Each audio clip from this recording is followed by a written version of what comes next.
Have you ever wondered how computers think? They don't have brains like ours. Instead, they use a special language called binary code. Imagine a light switch. It can be either on or off, just like binary code can be either 0 or 1. These zeros and ones represent electrical signals. A 1 means the signal is on and a 0 means it's off. It's like a secret code that computers use to store and process information.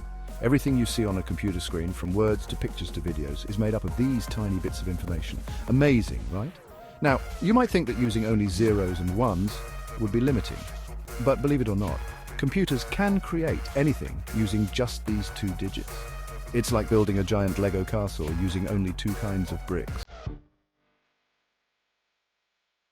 So, how do we go from these zeros and ones to the amazing things computers do? That's where compilers and interpreters come in. Think of them as translators for the computer. Programmers write instructions for computers in special languages like Python or Java. These languages are easier for humans to understand than binary code. Compilers take the entire program and translate it into binary all at once. It's like translating a whole book into a new language before reading it. Interpreters, on the other hand, translate the program line by line, like reading a book aloud in another language. Both compilers and interpreters help computers understand and execute the instructions given to them, turning those zeros and ones into actions. Now imagine a busy city with lots of traffic. You need a system to manage it all, right? That's what the operating system, OS, does for your computer. It's like the conductor of an orchestra, making sure everything runs smoothly. The OS controls everything from the basic functions of your computer, like turning on and off, to managing all the different programs and files. It's also responsible for connecting to networks and handling inputs from your keyboard and mouse.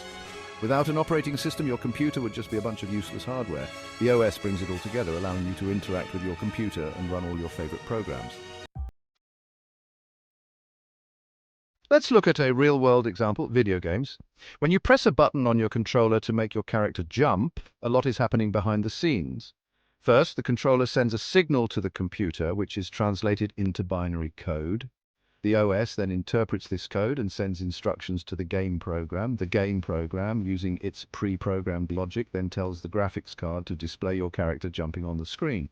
All of this happens in a fraction of a second, making the game feel seamless and responsive. Isn't it amazing how computers can take simple inputs and turn them into complex actions, creating immersive and interactive experiences?